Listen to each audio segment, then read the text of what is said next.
This is J. Krishnamurti's third public talk in Bombay, 1980. I hope you can all hear.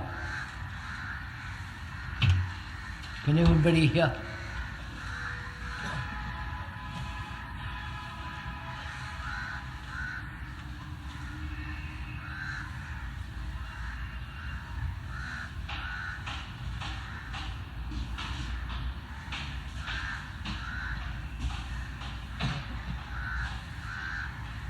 Maybe we go on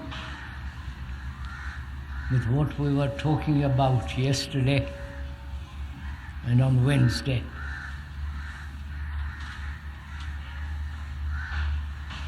I think it's rather important to understand the full meaning of the word together.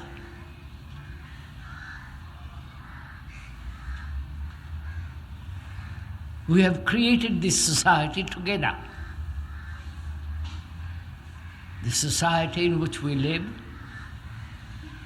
the politics, the religions,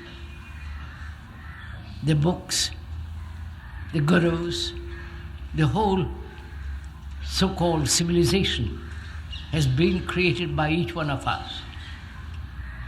Not only by us, by our forefathers, by all the past generations.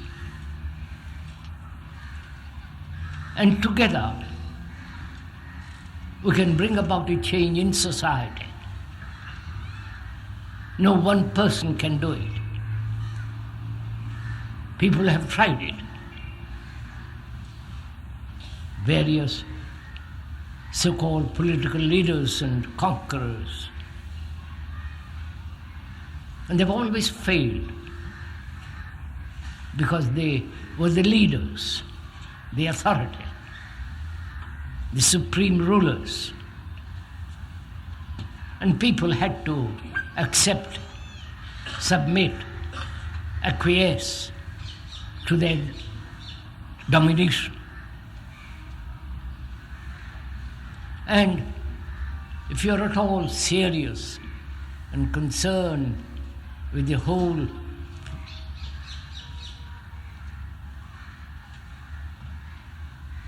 growth of man, that is the human mind, his brain, his emotions, and the freedom from sorrow, pain, anxiety, and all the innumerable struggles and violence and all that. Each one has to change. I think this is important to understand when we are talking over together, that together means coming together, being concerned, being deeply committed, not to some ideology, not to some concept, or to some scriptures and so on, but be concerned very deeply to the understanding of not only the world outside us, which we have brought about, but also the whole movement of our own existence. Because that's the beginning.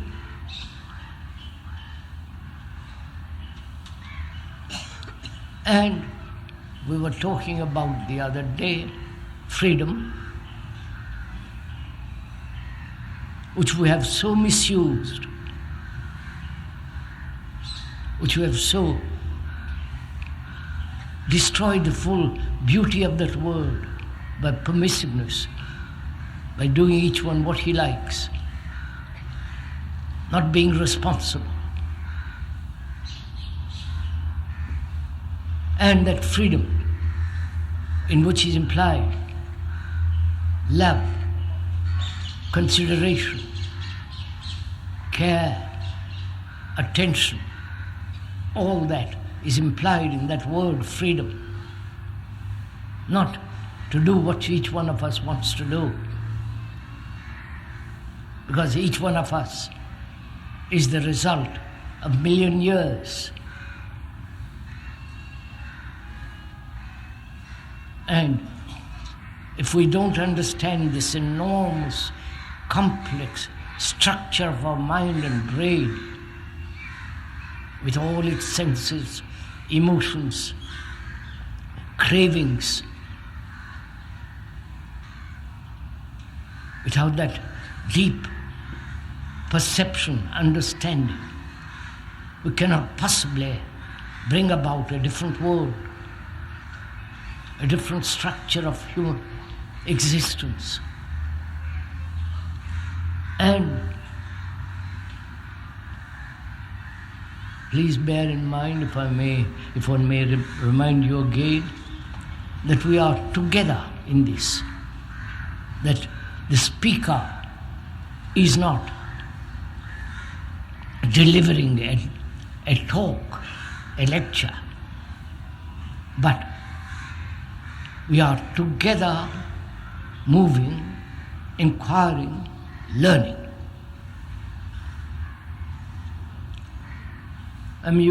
One is using the word learn, which is to accumulate knowledge as it is understood, college, school, and all the rest of it. Acquiring various forms of skills which will help one to have a livelihood and acquire knowledge which can be used skillfully, and so on. That is, we have developed the brain to acquire knowledge, to survive through instruction, through experience, through various forms of knowledge, just to survive. And that's generally called learning. It is to acquire information on various subjects, and one chooses a career, and for the rest of one's life follow that career, whether it be a scientist, philosopher, engineer, or even a sannyasi. Sorry, there's so many of you in front of me.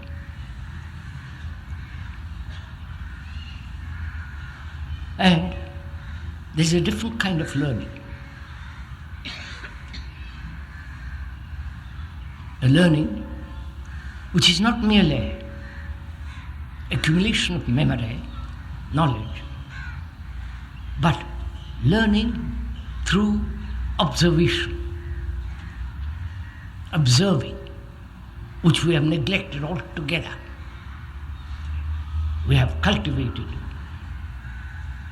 a certain part of the brain to acquire knowledge, act skillfully or unskillfully according to that knowledge, to survive. And therefore that cultivation of memory is a very narrow, limiting process. It's so obvious. And we're asking or trying to find out if there is not a different kind of learning, which is the employment of the total mind, the activity of the whole process and the nature of the mind. You're following all this, I hope. Please let us be clear that we are not trying to entertain you. This is not a gathering where you can be intellectually stimulated or stimulated in any form. This is a gathering of, I hope, serious people who are concerned with the outer and the inner life. And is there a way of learning apart from the usual acquisition of knowledge through books, through teachers, learning special subjects and so on, which is perhaps necessary, but is there a learning which is not mere repetition,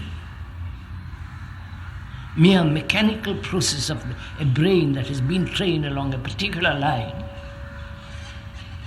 but a learning that is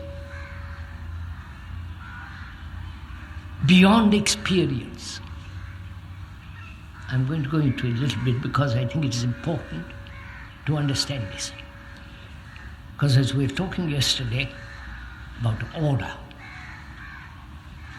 the origin of that word, the origin of the word is to begin. The inquiry into the very source, into the very beginning of life. Not the biological life, which all scientists will explain fully, but beyond all that. Right? Are we following anything? We are meeting each other. I hope so.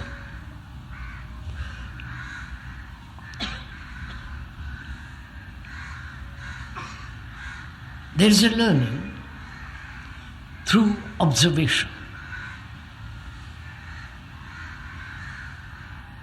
which is much more fundamental, much more active. It's not mechanical. It's not repetitive. If you observe, most of our minds and brains have become mechanical. Repeating. If it be a mantra, if it be a scientist, if it be a whatever, it has become mechanical. Because we have trained it to be mechanical, right? And we are asking, is there a learning which doesn't reduce the mind, the brain, to a machine, ticking over, like a dynamo, producing the same results, day after day, month after month, year after, till you die? So is there a learning which is not conducive to the process of routine, which ultimately leads to boredom? You following all this? Right, sir? We have used the eyes, the optic nerves, the eyes, to only read books.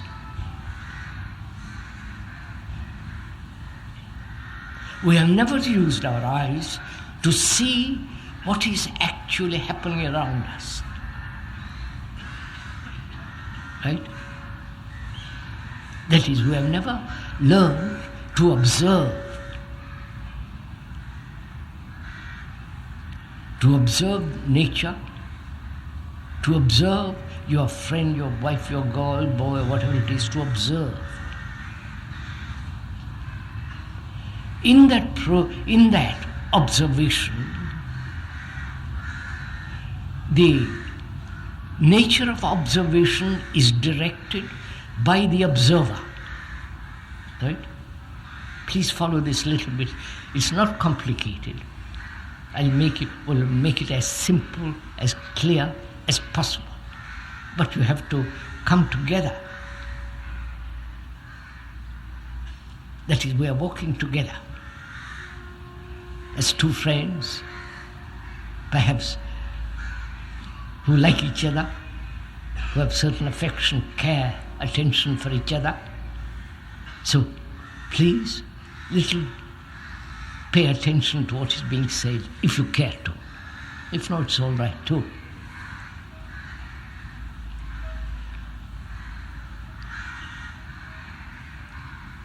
Our observation is directed by the observer.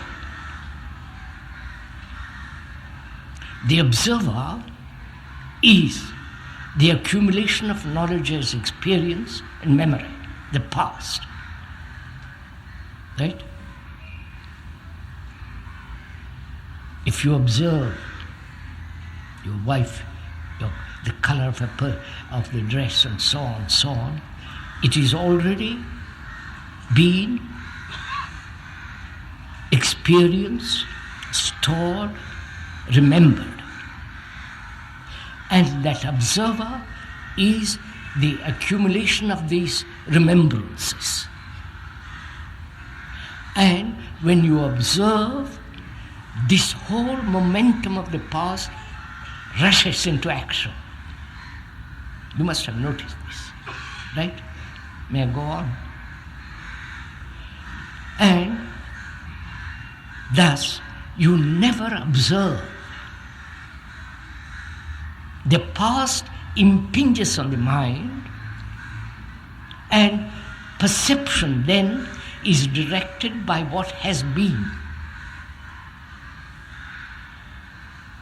Now, to observe without the observer is to learn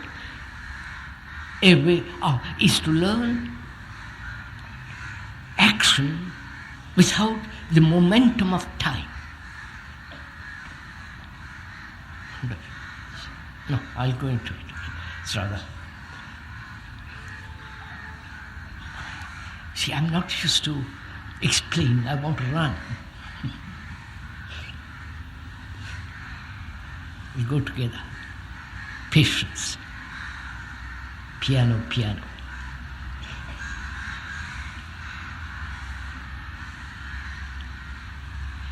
You see, sir, man has tried to find a way of action which isn't always crowded with the past. When the past interferes with action, it becomes routine. Right? Whether it's sexual, whether it is any kind of action, when the past, which is the very essence of the observer, shadows action, then in that action there is division as the observer and the thing observed. Right? This is obvious. So when there is this division between the observer and the observed, there must be conflict. Right? Which brings about the question, I don't know if it is the right moment to ask, the whole question of duality. You're following this? That is,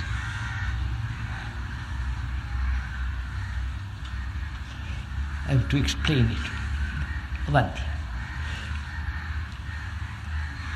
There is the observer and the observed, which we all know. The observer is the past, the accumulated knowledge, the accumulated experience, memories, remembrances, associations, and so on. The verbal structure in which the past lives. Right? And so there is this division. This division brings invariably conflict. either conflict, suppression, evasion, trying to go beyond it, and so on. Right? Now, is there an observation without the observer? Can you look, perceive, observe the trees, the mountains, the hills, the bus, your neighbor, your wife, your girlfriend, whatever it is, to observe without all the recollections, the remembrance, the association rushing into your observation? You understand my question? Then, in that observation, without the observer, there is instant perception and action which is learning, which is not routine. I don't know if you follow this.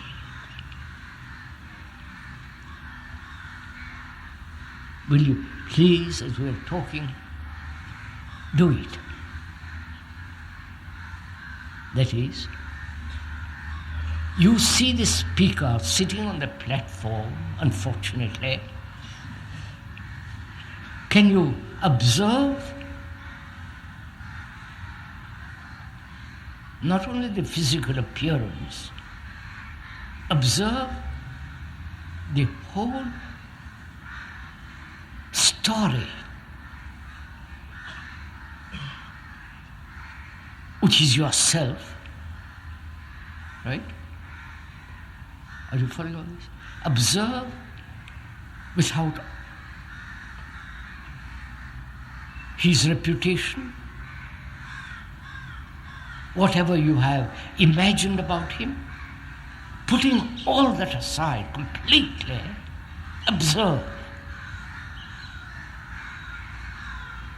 so that your mind and your senses are highly active in that observation. I wonder if you can do it. You pass the sea every day, the waters, the movement of the waters, the light on the waters, the horizon, if it is not smoggy day, the beauty of water, the immense horizon and meeting of the earth and the sea. Can you look at that without the observer? Say, it is the sea, how I like it, I don't like it. It is just to observe it with all your senses fully active. Then there is a learning in which the repetitive process of memory doesn't operate. But please, this is very serious,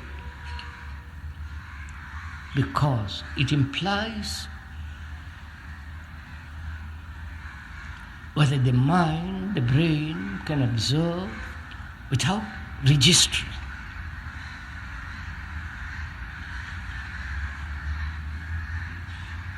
Our brains have been programmed, right? You know the word program, like a computer. You see something, it is registered, remembered, and held. So there is always a process of registration going on, right? You must know this. Now we're asking, can this registration, when it is necessary, yes, but is there a possibility of not registering anything that's observed which might bring about a psychological center from which to act? I wonder if you get it.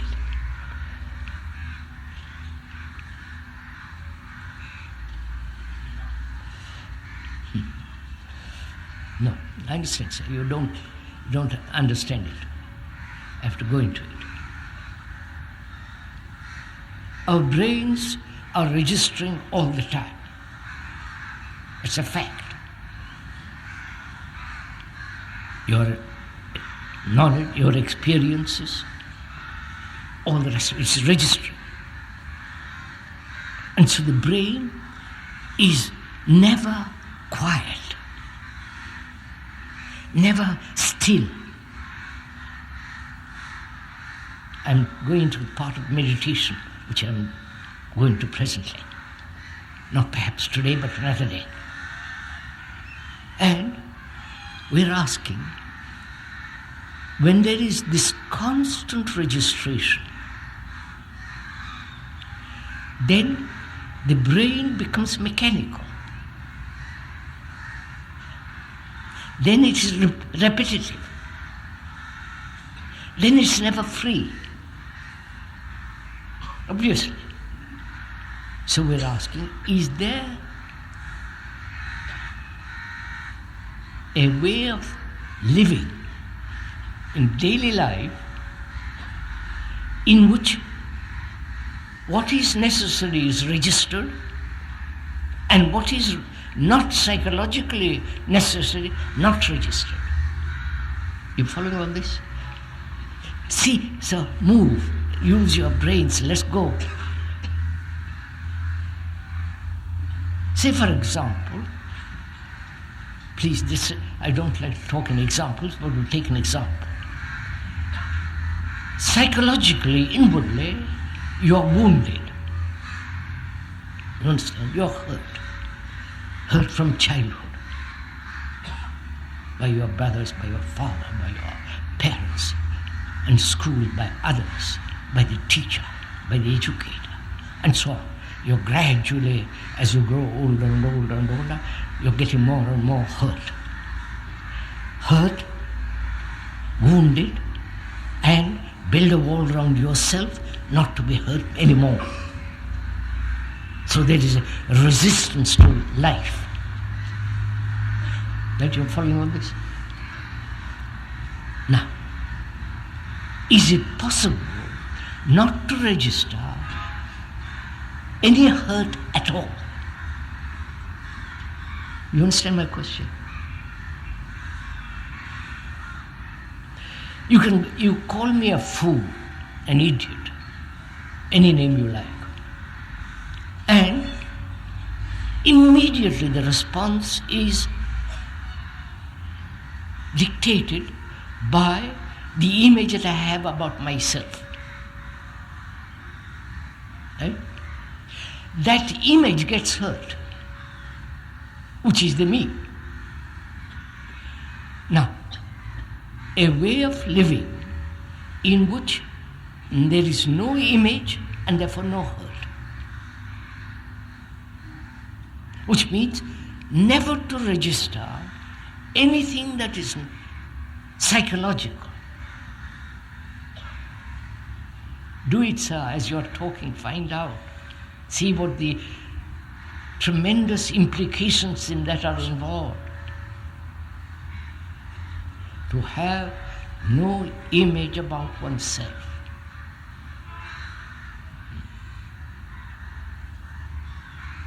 And therefore, there is no possibility of ever somebody treading on it. Now, to hear that, hear it fully, understand it verbally, see the actual fact, see the fact instant, immediately, and dissolve it. You understand my point? That is learning.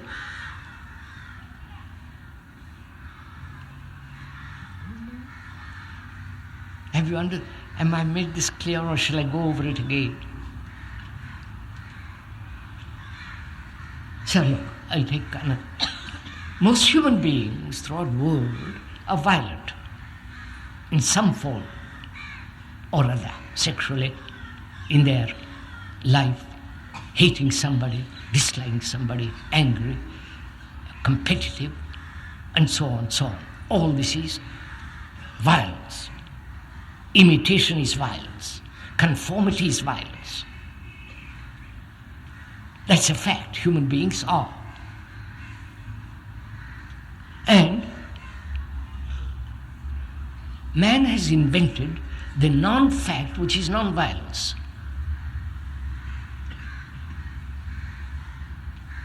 Now, let's forget the non-fact, because perhaps you cannot, because you have been trained in this idea of non-violence, which is nonsense. The actual fact is violence. And to deal with that is more important than to become non-violent, which is non-fact. You are following on? Now, to observe the whole movement of violence, to observe it in oneself, which is to see the whole nature of violence, including the cause of it, and see it immediately and dissolve it. That is action without time. You got it? The moment you allow time, you have postponed it. And during that interval between now and the ending of it, you do all kinds of mischievous things. So to prevent the continuity of a hurt or a violence is to act immediately, which is not to allow the brain to register violence in time. You got it? Will you do it? If you don't do it, it becomes just a lot of words. So we are saying there is a way of learning which is not mechanical, which doesn't make the brain routine, and therefore it gets sluggish, bored, and being bored, it tries to escape through many forms of entertainment, including religion.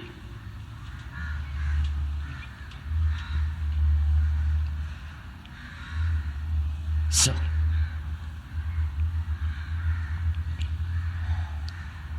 may I take a breather?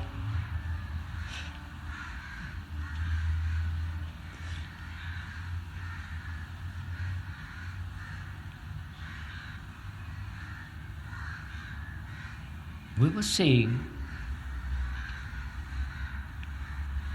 order means the inquiry into the beginning. I'm going to go slowly. The beginning, which is the source of all energy. Now, please listen carefully. I'm not talking about God. God is merely an invention of man. Sorry, if you're all godly people.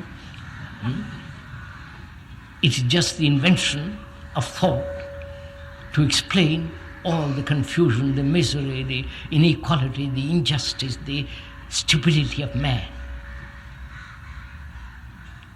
God is the process of thought which has not been able to solve its own problems.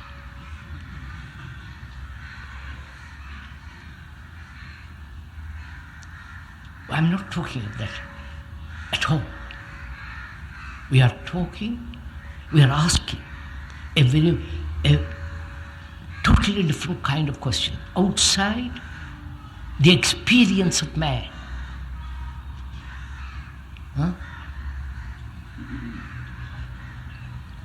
Beyond knowledge, as we explained yesterday, knowledge brings order, but it's always, because knowledge is surrounded by ignorance, it is always bringing about disorder. Right? we explained it very carefully yesterday. Now we are asking something entirely different. The source of all order, not the order created by thought, not the order created by knowledge, experience, memory and all that. That's all trivial.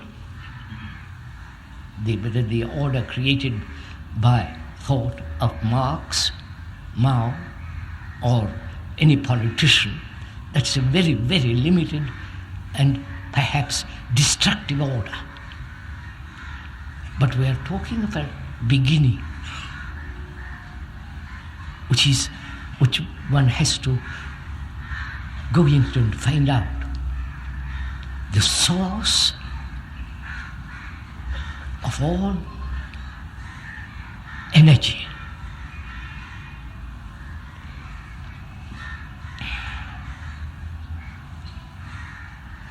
Please forget about Kundalini. Forget all the mantras and all the tricks that man has invented to find an energy which is limitless, endless, indestructible. We have tried every form of inquiry. But you see, we are inquiring with the instrument of the mind, which is thought. And therefore one can never find out. You understood?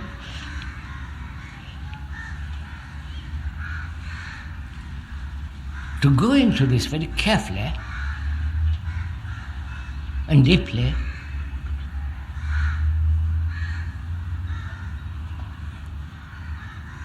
one must begin to understand, or rather begin to inquire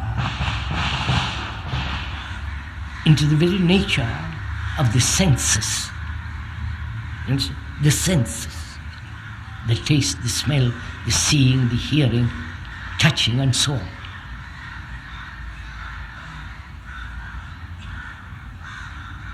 But we are inquiring not that which is beyond all knowledge and thought, which is the source of energy, but we are inquiring into the nature of desire. Because if one doesn't understand that very clearly, the nature and the movement of desire, if that is not absolutely clear, which doesn't mean domination of desire, control of desire, please, very careful, please listen to all these words. Not the domination, control, or the exercise of will over desire, but the nature of desire, the origin of desire. When one understands that, perhaps if you would intellectually, but much more deeply, actually, then you will find out for yourself, wherever there is a movement of desire, the origin of that tremendous energy can never be discovered. You follow it? I'm going to explain, so I'm so tired of explanation. Your minds aren't quick enough to grasp it.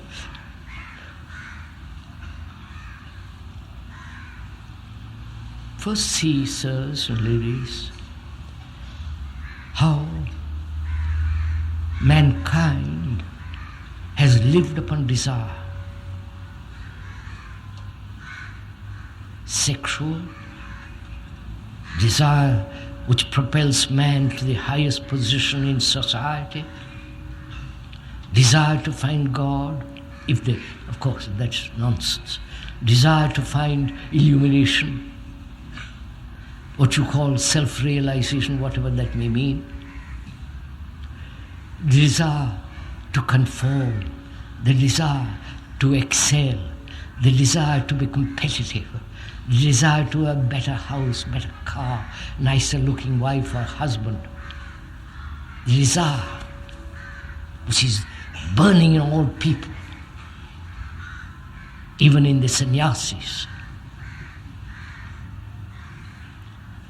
So unless you understand it, see the nature of it, and go into it very deeply, if there is any movement of desire, the source of energy can never come into being. You understood? So we are inquiring first into what is desire.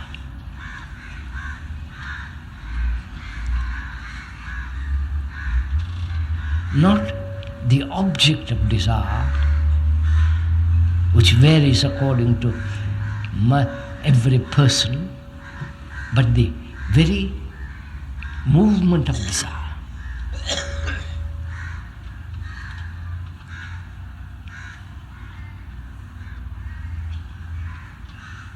We have cultivated one or two senses to dominate other senses. Right? You've noticed that. Either your taste or your perception with your eyes and so on. One or two senses dominate and usurp or give or neglect other senses. Now we are saying that when all the senses are highly awakened, not one or two, then there is no center from which desire arises. No, please, you don't agree with me, you don't understand this. Don't nod your head and say, yes, I understand it. Go into it with me. First of all, perhaps you have never done it. If you can observe the waters, the restless sea, the wine-colored sea, as the Greeks called it, if you can observe it with all your senses, can you do it? No, because you have never done it. But if you say, if you look at the sea, the tree, the skies, the moon, the young slip of the moon, the beauty of it, with all of with your eyes, with your heart, with your nerves, with your senses fully, in that you will see there is no center from which you are observing. Therefore, there is no center from which desire arises. We are going to examine what is the movement of desire. I'm just pointing out something very radical, if you will go into it for yourself, which is when the whole when the whole activity of the whole senses are in full operation, then there is no center from which you are observing. Haven't you noticed any of this? So, look, when you see a mountain with the snow, the Himalayas or any other mountains, the Alps, the grandeur, the majesty, the absolute serenity, the solidity, the sense of immense depth to it, the outline of the sky, of the line against the blue sky. When you observe that, what takes place? The majesty of a mountain drives out all your senses. Haven't you noticed it? You are struck by the enormity of it. When you are struck by the enormity of it, you are absent. Right? You're following all this? The enormity of something drives away your self-centered state, because the enormity has absorbed you. Right? It's like a boy, child, give him a good toy, he stops being mischievous, he's restless. The toy has taken him over completely. Remove the toy, he's back to himself. Right? You're following all this? Which is, any great event, any great accident, any great mountain, sea, drives away the center, which is your base. And in that state, there is no center from which you are moving. You are all that. You don't know about it, you'll go into it, do it, and you'll find out. That's part of meditation, if you want to know. If you go into it very deeply, that's part of it. Now, we're asking, what is desire? What's the nature of it? Why man has always yielded to it? And why most religions, organized religions, with their priests, sannyasis, with their monks and so on, have said, suppress desire. Don't look at a woman. Don't look at anything that might stir up desire. You sannyasis must know this.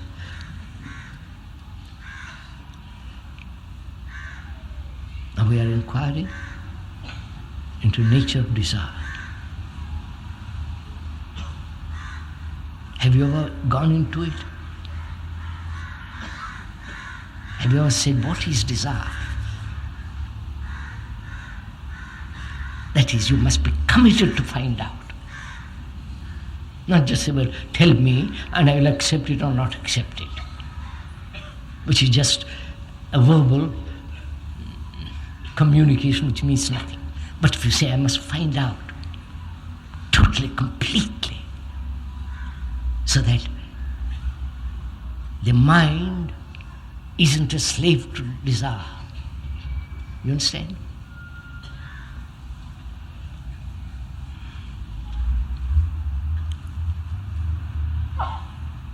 When you observe anything, that very observation brings about a sensation. Right? When you see a tree, when you see a beautiful cow, a woman, a man, a child, the seeing is the beginning of sensation. Right? Then there is contact. Seeing, contact, sensation. Then what takes place? Examine it closely, please. Watch yourself. You see something pleasant, nice house, nice garden, a nice man or woman who is nice looking, has sense of beauty, which beauty can only go with integrity, not just the face. Seeing, contact, sensation. Then where does desire come into being? You understand my question? Where is the origin, the beginning of desire? Not in this. The seeing, the contact, the sensation is no desire. But when does desire begin to assert itself?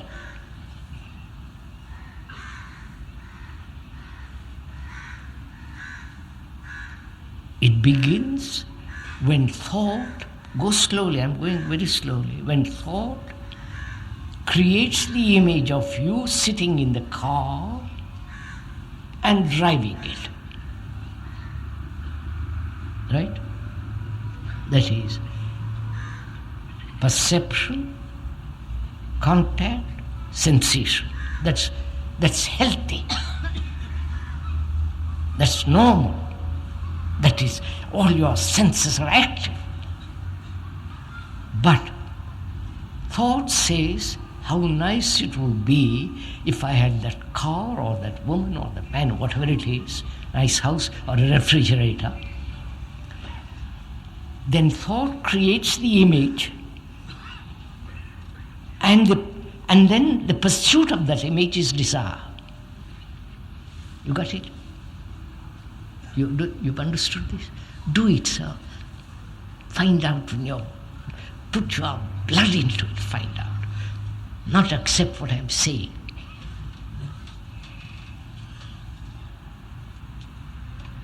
So that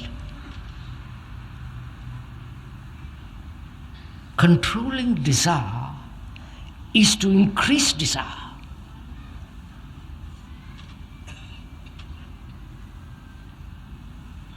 The controller is desire too. Right? Because he says, I'll control my desire in order to have greater desire. So, if one understands this very deeply, that the moment, the second, that thought creates the image of possessing a house, having a lovely garden, then that is the beginning of this calamitous multiple desires. So,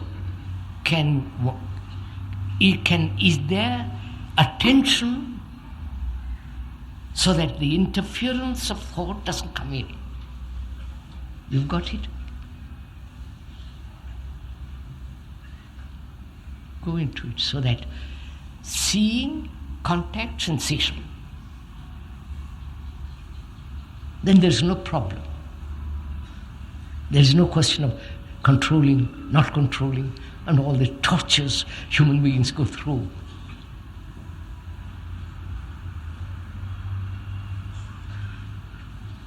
Now, if that is clearly understood, not intellectually, but actually, so the mind is free of desire, of necessary things. Of course, I desire clothes, shelter, food. I'm not talking about that. But the desire, psychological desires that complicate life. This complication of life, with all its problems, prevents freedom. So can desire, which begins the moment thought creates the image of possession or non-possession, then you have all the problems involved with desire. That is, to be so attentive at the moment of seeing, contact, sensation. See, your mind then becomes extraordinarily active. Oh, you don't do it, sirs. Which is, now the mind is crippled with problems. Right? Sexual problems, religious problems, economic problems, and so on. So we have inundated by problems. A mind that has no problem You understand, sir? That is freedom. And there is such a mind, which is to learn, to observe, and immediate action, so that there is no time interval at all. Now just listen. Most of you are greedy. Perhaps most of you, not all of you, some of you, worship money. Right? Is that right? You all worship money. Would it be right if I said that? Some of you. So money is your God. And you will do anything for money. Cheat, avoid taxes, all the tricks we play. And can you see the value of money? The value, it has value. Otherwise you couldn't be sitting here. To see the value of money and not give it psychological importance. You following? And if you give it psychological importance, to end it immediately. So the mind has never a problem. Oh, you don't see it.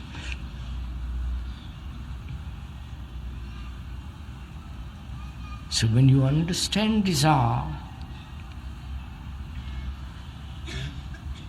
completely, that is, desire is will, right?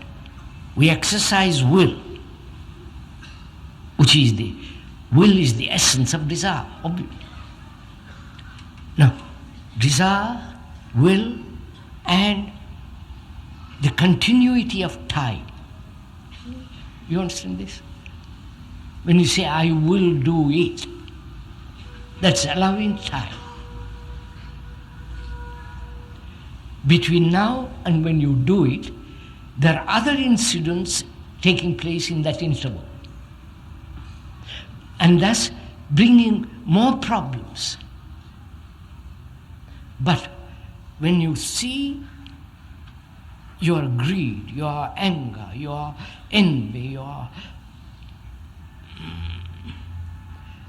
anxiety, to observe it and end it instantly, immediately, so that your action is complete. And action is complete only when you don't allow time. No, market. See, that way, sirs, you bring about a different mind, a different brain, a brain that is so perceptive, active, which has no problems. And therefore you can then inquire what is the origin of all things. If there is an energy that is limitless, but you must act without leaving a mark on the sands of time. You understand? Oh, come on, son. So that is it. The beginning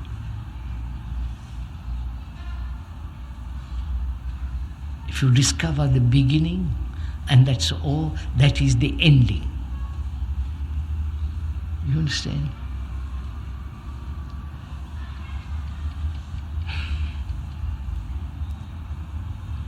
So, you ever heard all these talks? Many times, perhaps some of you, and perhaps some of you have heard it for the first time. You may say at the end of it, you haven't told us what to do.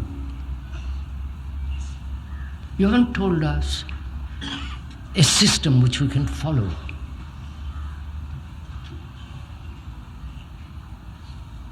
Now, when you observe yourself, you will see that your training, your education has been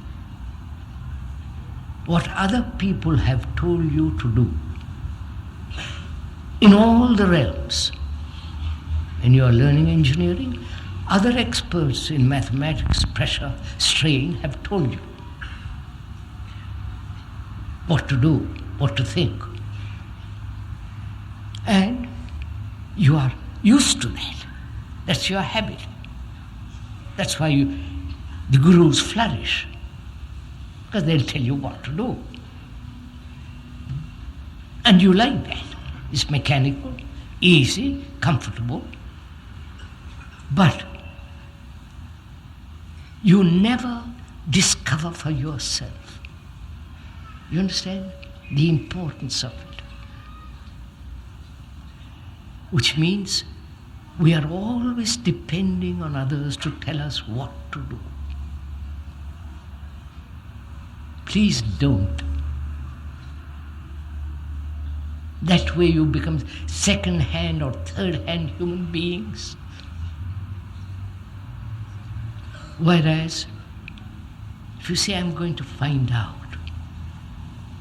I'm going to inquire, I'll give my life to find out how to live rightly.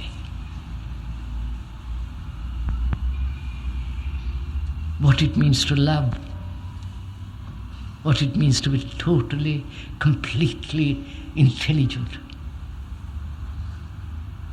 All that doesn't depend on another. Please realize this. Because we are so dependent on governments.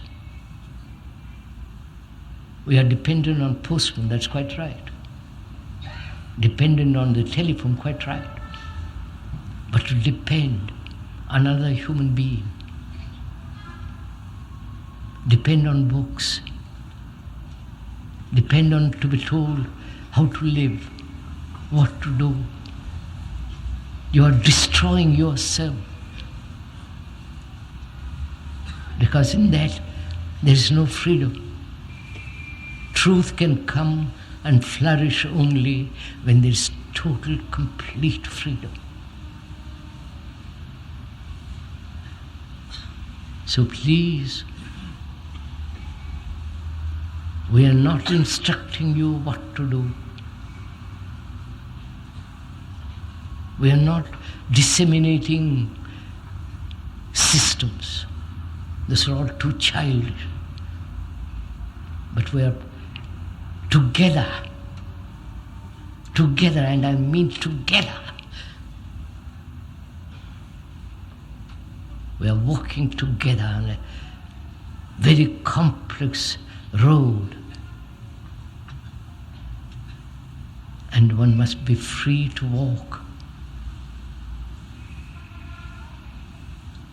And in that walking one discovers the enormity of existence, not the problems of existence, the immensity of life, the immensity and the beauty of living.